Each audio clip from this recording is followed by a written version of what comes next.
រឿងក្អែកញីប្រត់កូនកាលពីព្រេងនាយមានសត្វក្អែកញីមួយក្បាលបានចេញទៅរកស៊ីក៏ប្រទះនឹងព្យុះភ្លៀងពេញមួយថ្ងៃលុះត្រឡប់មកកាន់សំបុកវិញក៏បាត់កូនតូចរបស់ខ្លួនរកពុំឃើញក្អែកនោះយំសោកបោកខ្លួនជាខ្លាំងព្រោះស្វែងរកកូនសពគ្រប់កន្លែងតែរកមិនឃើញទោះទៅសួរគ្រួសារណាក៏គេថាពុំឃើញដែរសត្វក្អែកបានបង្អត់អាហារខ្លួនជាច្រើនថ្ងៃត្បិតនឹកដល់កូនជាទីស្រឡាញ់អោបជាប់ទ្រូងថ្លែងពីកូនក្អែកដែលប៉ើងតាមកម្លាំងខ្យល់ព្យុះក៏បានជួបនឹងមេមាន់មានចិត្តល្អរើសមកចិញ្ចឹមរៀងរាល់ថ្ងៃកូនក្អែកមិនសូវអផ្សុកទេព្រោះបានលេងជាមួយនឹងកូនមាន់ជាច្រើនទៀតលុះចម្រើនវ័យបន្តិចវាក៏ឆ្ងល់ថាម្ដេចខ្លួនមានស្លាបនិងសម្បុរខុសពីមេមាន់ដូច្នោះម៉ាក់ម៉េចកូនមានរូបរាងមិនដូចម៉ាក់និងពួកបងអញ្ចឹងកូនក្អែកសួរទៅមេមាន់កាលនៅតូចម្ដាយរើសកូនមកចិញ្ចឹមមេមាន់និយាយទាំងទឹកភ្នែកម៉ាក់កុំយំអីម៉ាក់នៅតែជាម៉ាក់ខ្ញុំកូនស្រឡាញ់ម៉ាក់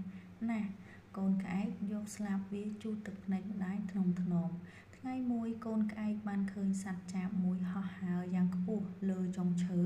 វាពុំដែលបានហោះខ្ពស់ដូច្នោះទេព្រោះមេមាន់មិនដែលបានបង្រៀនកូនរបស់ខ្លួន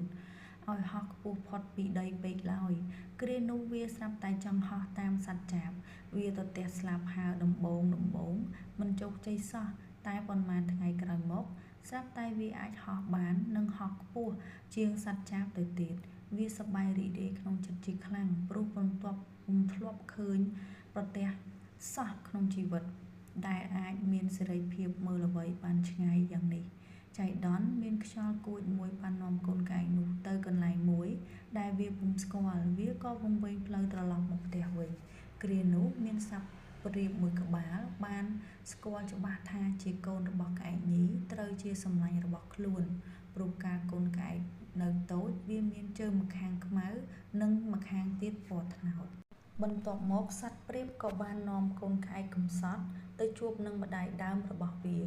ក្អែកទាំងពីរជាម្ដាយនិងកូនលុះជួបគ្នាហើយក៏យំអប់គ្នាដោយក្តីនឹករលឹកគ្មានអ្វីផ្ទឹមបានមេក្អែកបានសួរនាំពីជីវិតកូនខ្លួនក្រោយប្រត់ទៅលុះដឹងថាមេមាន់ជាអ្នកចិញ្ចឹមបីបាច់ថែរក្សា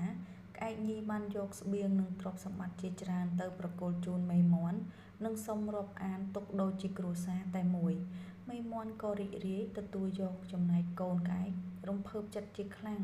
វាស្រឡាញ់ម្ដាយទាំងពីរស្មើគ្នាទោះជាម្ដាយបង្កើតក្តីឬម្ដាយចិញ្ចឹមក្តីចាប់ពីពេលនោះមកពួកគេក៏រស់នៅជុំគ្នាយ៉ាងសុខសាន្ត